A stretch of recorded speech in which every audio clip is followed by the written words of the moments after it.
নমস্কাৰ। আজি আমি ষ্টাৰ্ট কৰিম মডাৰ্ণ ইণ্ডিয়ান হিষ্ট্ৰীৰ কিছুমান কুৱেশ্যন যিখিনি Assam B Ed entrance exam 2026ৰ কাৰণে যথেষ্ট ইম্পৰ্টেণ্ট। এইখিনি বহুত বচা কুৱেশ্যন আৰু আগৰ PYQ ওপৰত PYQ ৰিলেটেড কুৱেশ্যনছ। তো আপোনালোকে এইখিনি ভালদৰে পঢ়িব। আই হোপ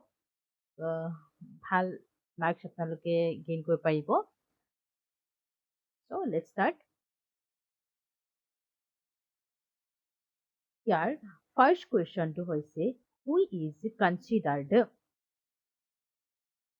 ভিডিঅ'টো ষ্টাৰ্ট কৰাৰ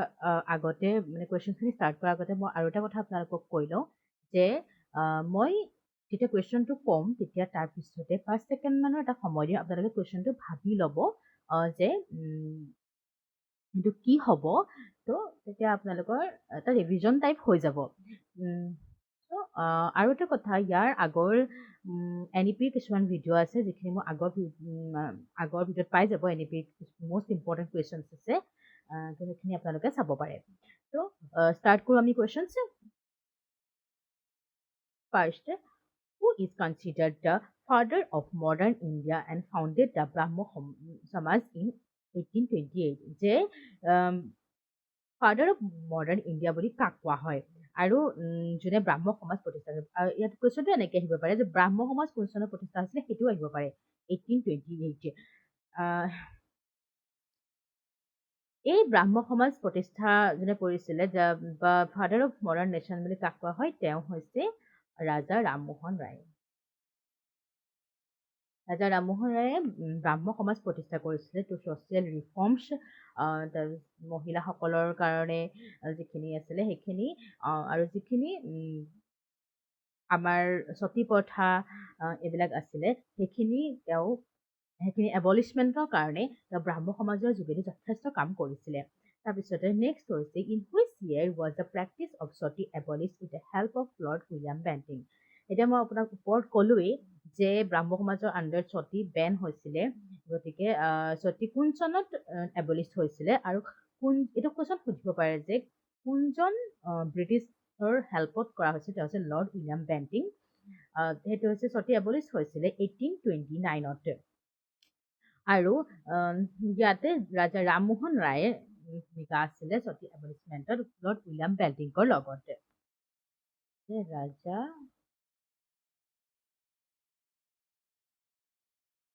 ৰামমোহন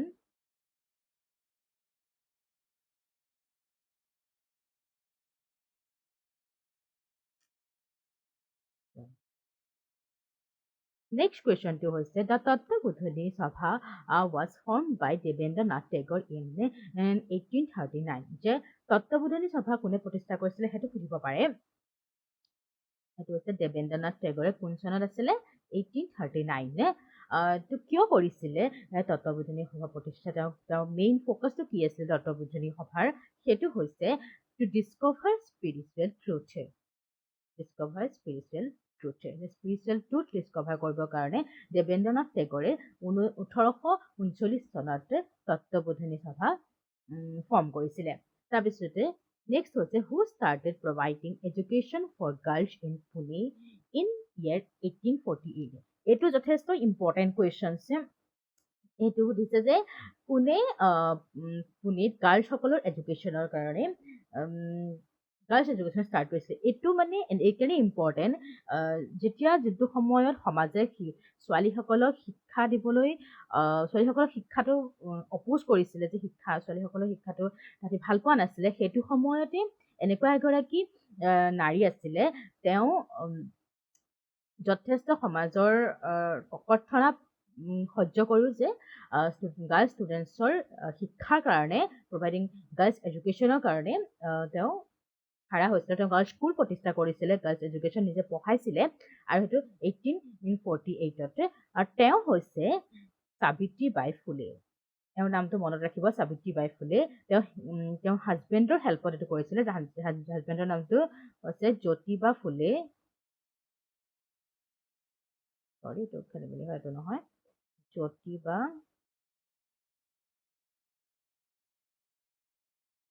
ফুলে। নেক্সট কুৱেশ্যন হৈছে which charter act open the civil service to a competitive examination system open civil servant recruitment যে আগতে যিটো চিভিল চাৰ্ভিচ এক্সামিনেশ্যন হৈছিলে সেইটো অপেন নাছিলে সেইটো অকল ব্ৰিটিছসকলেহে তাত ইনভল্ভ হ'ব পাৰিছিলে সেই চিভিল চাৰ্ভিচসকল অকল ব্ৰিটিছৰ কৰ্মচাৰী আছিলে ব্ৰিটিছ আছিলে কিন্তু তাৰপিছত চাৰ্টাৰ এক্ট এখন চাৰ্টাৰ এক্টৰ মতে সেইখিনি ইণ্ডিয়ানসকলৰ কাৰণে অপেন কৰি দিয়া আছিলে সেইটো হৈছে charter act of 1853 charter act of 1853 কি কৰিছিলে অপেন চিভিল চাৰ্ভিচ ৰিক্ৰুটমেণ্টৰ কৰাৰ কাৰণে ব্যৱস্থা কৰিছিলে the first war of independence Sepoy Mutiny began on the 10th May 1857 at which place? এই কুৱেশ্যনটো আপোনাক উল্টাকেও আহিব পাৰে যে ফাৰ্ষ্ট ৱাৰ অফ ইণ্ডিপেণ্ডেঞ্চ বুলি কাক কোৱা হয় এইটো হৈছে চেপই মিউটিনি বা এটা কেতিয়া হৈছিলে সেইটো হৈছে তিনিটা কুৱেশ্যন ইয়াত সোমাই আছে সেইটো হৈছে 10th May 1857 আৰু ক'ত হৈছিলে সেইটো কুৱেশ্যন এইটো হৈছে মিৰাটৰ সেনা চাৱনীত হৈছিলে আৰু কিয় হৈছিলে যিটো তেওঁলোকে ইংৰাজসকলে এটা বাতৰি ওলাইছিলে যে তেওঁলোকে যিটো এনফিল্ড ৰাইফলৰ যিটো গুলি আছিলে সেই গুলিটোৰ যিটো কাৰ্টুজটো আছিলে তাত গাহৰি আৰু গৰুৰ চৰ্বি ইউজ কৰিছিলে যিহেতু গাহৰি মুছলিমসকলৰ কাৰণে মুছলিমসকলে ইউজ নকৰে আৰু গৰু হিন্দুসকলৰ পূজনীয় হয় গতিকে সেই সেনাসকলৰ মাজত অসন্তুষ্টিৰ সৃষ্টি হৈছে যি কাৰণে তেওঁলোকে চিপাহী বিদ্ৰোহ আৰম্ভণি কৰিছে এইটো হৈছে 10th May 1857 এইটো ফাৰ্ষ্ট ৱাৰ অফ ইণ্ডিপেণ্ডেঞ্চ বুলি কোৱা হয় তাৰপিছতে নেক্সট হৈছে following the 1857 revolt the administration of India passed from the East India Company to the British Crown via which act যে 1857 চনৰ ৰিভল্ট কোনটো আছিলে সেইটো হৈছে চিপাহী বিদ্ৰোহৰ পাছত ইণ্ডিয়াৰ শাসন ব্ৰিটিছ ইষ্ট ইণ্ডিয়া কোম্পানীৰ হাতৰ পৰা ক'ত গৈছিলে ব্ৰিটিছ ক্ৰাউনৰ হাতলৈ গৈছিলে আৰু সেই যে প্ৰচেছটো হৈছিলে সেইখন কোনখন এক্টৰ আণ্ডাৰত ব্ৰিটিছ ক্ৰাউনে নিজৰ হাতত ইণ্ডিয়াৰ শাসন লৈছিলে সেইটো কি হ'ব বাৰু সেইটো হৈছে গভৰ্ণমেণ্ট অফ ইণ্ডিয়া এক্ট 1858ৰ জৰিয়তে ব্ৰিটিছ ক্ৰাউনে নিজৰ ইণ্ডিয়াৰ শাসন তেওঁলোকৰ হাতত লৈছিলে এইটো এনেকৈও সুধিব পাৰে যে গভৰ্ণমেণ্ট অফ ইণ্ডিয়া এক্ট 1858ৰ জৰিয়তে কি কৰা হৈছিলে সেইটো হৈছে ইষ্ট ইণ্ডিয়া কোম্পানীৰ হাতৰ পৰা ভাৰতৰ শাসন ব্ৰিটিছ ক্ৰাউনে নিজৰ হাতলৈ নিছিলে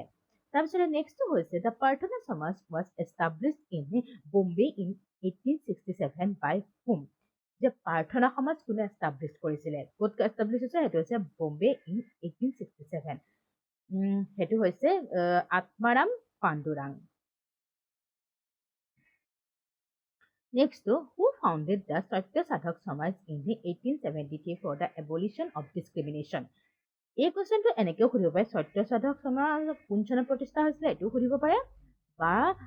তাৰ মেইন ফ'কাছটো কি আছিলে সেইটো হৈছে এবলিশ্যন অফ ডিছক্ৰিমিনেশ্যন যিটো সেইটো সময়ত ডিছক্ৰিমিনেশ্যন হৈছিলে সেই ডিছক্ৰিমিনেশ্যনটো এবলিশ্যনৰ কাৰণে সত্য সাধক সমাজ প্ৰতিষ্ঠা কৰিছিলে এইটো মেইন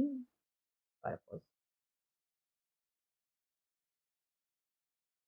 কোনে প্ৰতিষ্ঠা কৰিছিলে সেইটো হৈছে জ্যোতিবা ফুলে সেই জ্যোতিবা ফুলে কোন আছিলে মই আগতে কৈছিলোঁ জ্যোতিবা ফুলে আছে সাবিত্ৰীবাই ফুলেৰ হাজবেণ্ড তেওঁ হেল্পতে সাবিত্ৰীবাই ফুলে গাৰ্লছ এডুকেশ্যনৰ কাৰণে যথেষ্টখিনি অৱদান আগবঢ়াইছিলে next back to Vedas was slogan of Arya Samaj which was founded in 1875 by এইটো কিন্তু কেইবাটা কুৱেশ্যন আহিব পাৰে যে বেক টু বেদাস শ্লোগানটো কাৰ আছিলে হ'ল ছেকেণ্ডটো আছিলে হয় আৰ্য সমাজ কোন চনত প্ৰতিষ্ঠা হৈছিলে আৰু থাৰ্ডটো কুৱেশ্যনটো এইটোৱে যে কোনে প্ৰতিষ্ঠা কৰিছিলে যে আৰ্য সমাজ কোনে প্ৰতিষ্ঠা কৰিছিলে সেই হৈছে স্বামী দয়ানন্দ সৰস্বতীয়ে আৰ্য সমাজ প্ৰতিষ্ঠা কৰিছিলে তেওঁ যিটো মেইন শ্লোগান আছিলে সেইটো হৈছে বেক টু বেদাস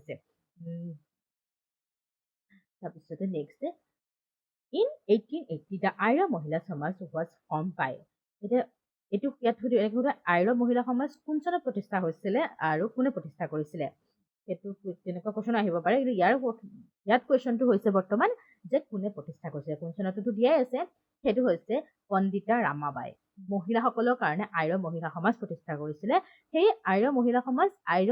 সমাজৰে এক এটা অংশ বুলি ক'ব পাৰি তাৰপিছত নেক্সটটো হৈছে the first Indian national Congress session in 1885 was formed during the viceroyalty of Lord Dufferin by যে ফাৰ্ষ্ট ইণ্ডিয়ান নেশ্যনেল কংগ্ৰেছৰ ছেছনখন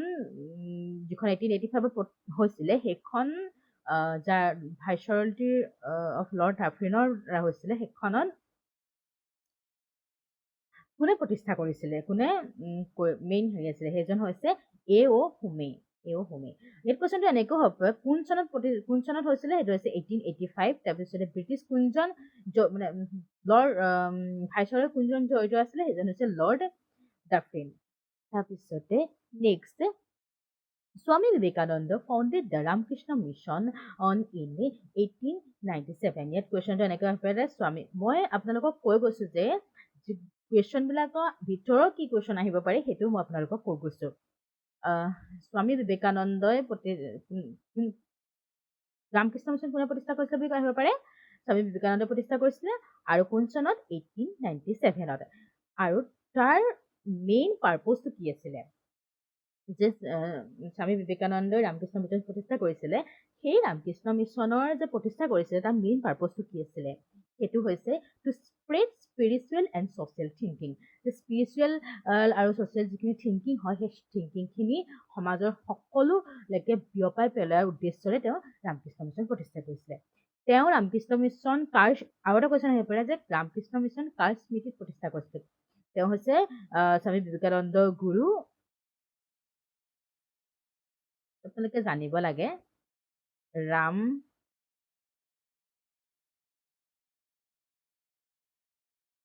ৰামকৃষ্ণ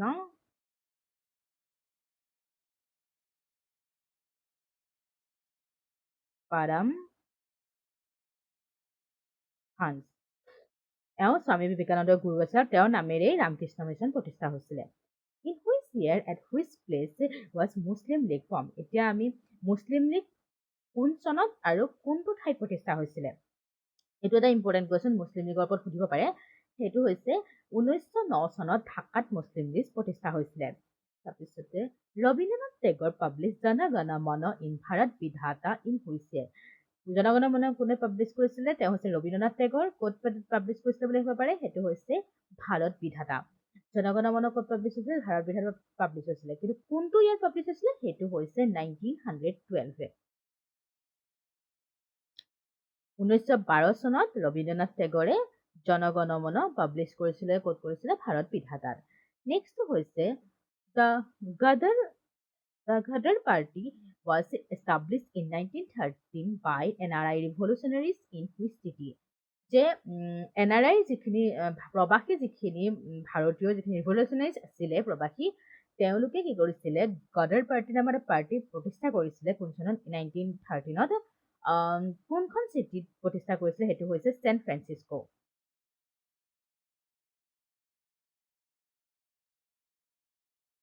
তাৰপিছতে next question Who was the first woman president of Indian National Congress choosing the platform after leading the Home Rule League in 1916? ইয়াত সুধিছে যে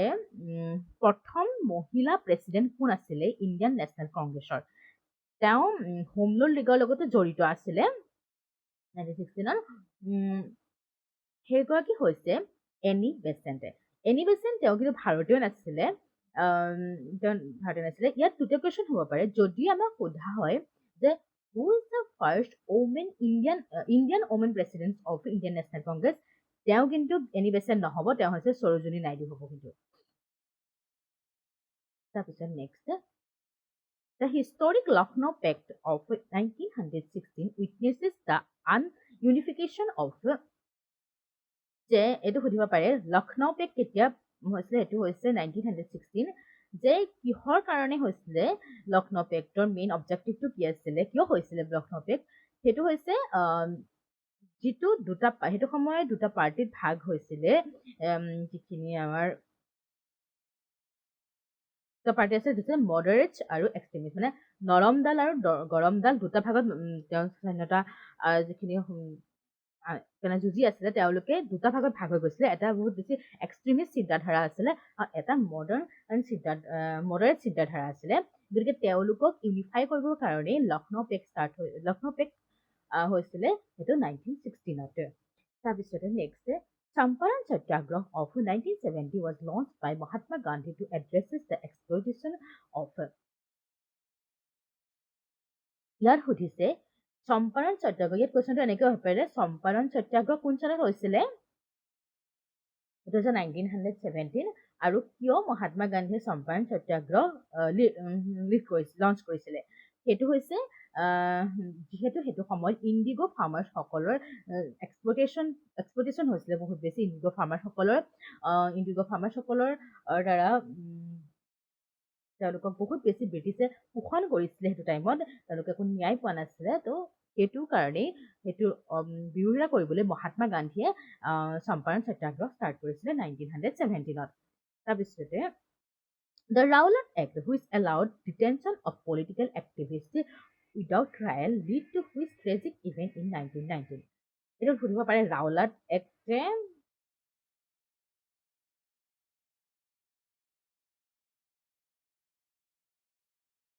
Rowlatt এক্টে কি কৰিছিলে সেইটো হৈছে ডিটেনশ্যন উইদাউট ট্ৰায়েল যে উইদাউট ট্ৰায়েল নোহোৱাকেই তেওঁলোকক পানিছ কৰিব পাৰিছিলে ৰাওলাট এক্টৰ জৰিয়তে ব্ৰিটিছসকলে কিন্তু তাৰ জৰিয়তে কোনটো সেই ৰাওলাট এক্টৰ প্ৰভাৱত কোনটো আটাইতকৈ বেছি ট্ৰেজিক ইনচিডেণ্ট হৈছিলে সেইটো হৈছে কোনটো হৈছিলে সেইটো হৈছে জালিৱানৱালাবাগ হত্যাকাণ্ড জালিৱানৱালাবাগৰ যিটো এইটোত আপোনালোকে জানেই জেনেৰেল ডায়াৰৰ দ্বাৰা হৈছিলে জেনেৰেল ডায়াৰে গোটেই যিখিনি পাঞ্জাৱৰ জালিৱানৱালাবাগত তেতিয়া এখন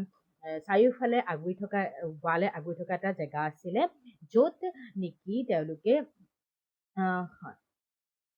সেই ৰাওলাট এক্টৰ বিৰুদ্ধে প্ৰতিবাদ কৰিব গৈছিলে কিন্তু তেওঁলোকে কোনো ধৰণৰ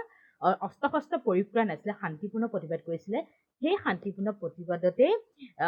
জেনেৰেল ডায়াৰে কি কৰিছিলে গুলীচালনা কৰিছিলে চাৰিওফালৰ পৰা সকলোৰে ওপৰত আৰু সেই গুলীচালনাৰ প্ৰমাণ আজিও আছে তাৰ ৱালবিলাকত সেই জালিৱানৱালাবাগত সেইটোৱে আছিলে জালিৱানৱালাবাগ হত্যাকাণ্ড কোন চনত হৈছিলে 1919 Next, which of the following features are introduced by the Government of India Act 1990? যে Government of India Act 1990 কি কৰিছিলে সেইটো হৈছে ইয়াত কোনকেইটা হ'ব বাৰু এনলাৰ্জমেণ্ট অফ ইণ্ডিয়ান কাউন্সিল গোটেইকেইটাই হ'ব একচুৱেলি অপশ্যন নম্বৰ 3 ডি হ'ব ইয়াত হৈছে এনলাৰ্জমেণ্ট অফ ইণ্ডিয়ান কাউন্সিলছখিনি এনলাৰ্জমেণ্ট কৰিছিলে তাৰপিছতে প্ৰভিজন অফ ডাইৰেক্ট ইলেকশ্যনৰ প্ৰভিজন কৰিছিলে আৰু ডাইৰেক্টলি ইন প্ৰভিঞ্চেছ যে প্ৰভিঞ্চেছখিনিত দ্বৈত শাসন প্ৰৱৰ্তন কৰিছিলে তাৰপিছত next the non cooperation movement was abruptly called off by Mahatma Gandhi due to the Chauri Chaura incident Gorakhpur UP in ইয়াত এনেকৈ সুধিব পাৰে যে মহাত্মা গান্ধীয়ে কোনটো ইনচিডেণ্টৰ প্ৰভাৱত তেওঁ নন কৰ্পৰেশ্যন মুভমেণ্টটো হঠাতে বন্ধ কৰি দিছিলে সেইটো হৈছে চৌৰি চৌৰা ইনচিডেণ্ট ক'ত হৈছিলে গোৰখপুৰ UPত হৈছিলে কোন চনত হৈছিলে সেইটো হৈছে 1922 আৰু ইয়াত কি কৰিছিলে যিখিনি প্ৰতিবাদকাৰী আছিলে তেওঁলোকে পুলিচ ষ্টেচনত জুই লগাই দিছিলে আৰু পুলিচ মেনৰ হত্যা হৈছিলে তাতে গতিকে মহাত্মা গান্ধী সেইটো কথা দুখ পাই মহাত্মা গান্ধীয়ে নন কৰ্পৰেশ্যন মুভমেণ্টটো বন্ধ কৰি দিছিলে next the flag satyagraha of 1923 took place in which city এই ফ্লেগ সত্যাগ্ৰহ কোন চনত হৈছিলে সেইটো হৈছে 1923 আৰু এই ফ্লেগ সত্যাগ্ৰহ মানে ফ্লেগ হোষ্টিঙৰ যিটো সময়ত ইণ্ডিয়ান ফ্লেগ হোষ্ট কৰিব নোৱাৰিছিলেগে তো সেইটোৰ ওপৰতে ফ্লেগ সত্যাগ্ৰহ আছিলে যাতে পাৰে তেওঁলোকে সেইটো ক'ত হৈছিলে নাগপুৰত হৈছিলে তাৰপিছতে doctor B.R. Ambedkar launch the temple entry movement in the year doctor B.R. আম্বেদকাৰে তেওঁ কি কৈছিলে টেম্পল এণ্ট্ৰি মুভমেণ্ট কৈছে যে সেইটো সময়ত কোন চনত হৈছিলে সেইটো হৈছে 1927 তেওঁ এইকাৰণেই কৈছিলে যে সেইটো সময়ত যিখিনি লোৱাৰ কাষ্ট মানুহ আছিলে তেওঁলোকৰ টেম্পল এণ্ট্ৰিটো বন্ধ আছিলে তেওঁলোকে টেম্পলত এণ্ট্ৰি কৰিব পৰা নাছিলে পূজা অৰ্চনা কৰিব পৰা নাছিলে গতিকে ভীমৰাও আম্বেদকাৰে সেইটো এগেইনষ্টতে তেওঁ টেম্পল এণ্ট্ৰি মুভমেণ্ট লঞ্চ কৰিছিলে in 1927ত। The demand for Purna Swaraj complete independence was adopted during the Lahore session of Indian National Congress, presided over by the Jawaharlal Nehru in. যে এইটো কুৱেশ্যনটো একচুৱেলি এনেকেই আহে যে পূৰ্ণ স্বৰাজ কংগ্ৰেছৰ ইণ্ডিয়ান নেশ্যনেল কংগ্ৰেছৰ কোনখন অধিৱেশনত আৰু কাৰ সভাপতিত্বত বিচৰা হৈছিলে, সেইটো হ'ব কোনখন অধিৱেশন বুলি ক'লে লাহোৰ অধিৱেশন, আৰু কাৰ সভাপতি হৈছে পণ্ডিত জৱাহৰলাল নেহেৰু, আৰু কোন চনতটো কুৱেশ্যনটো কোন চনত বুলিও আহিছে, তো কোন চনত হ'ব 1927।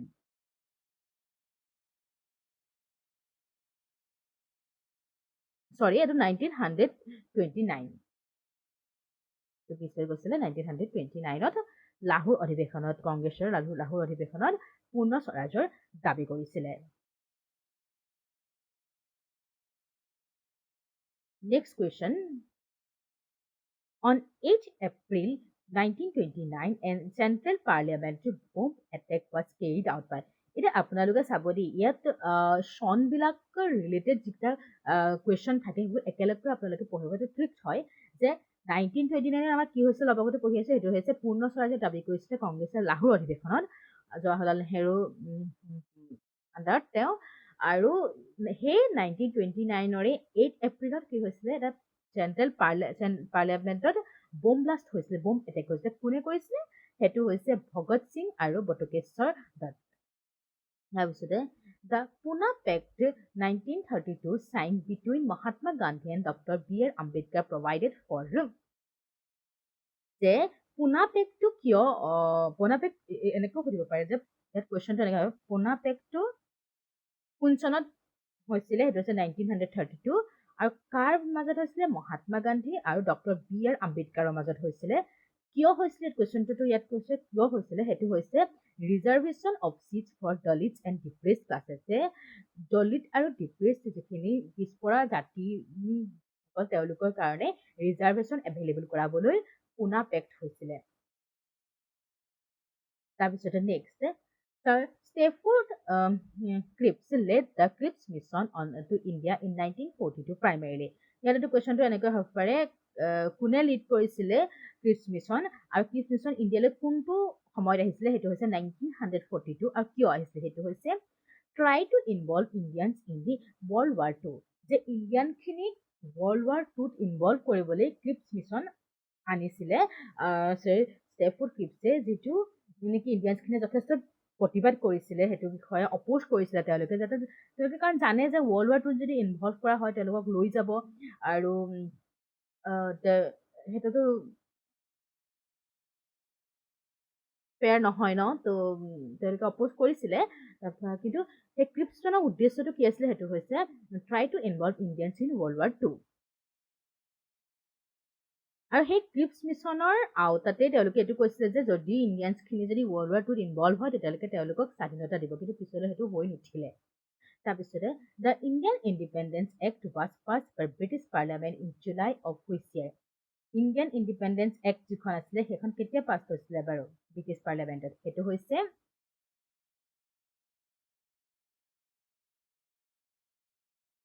1947, আৰু ডেটটো আছিলে 18 জুলাই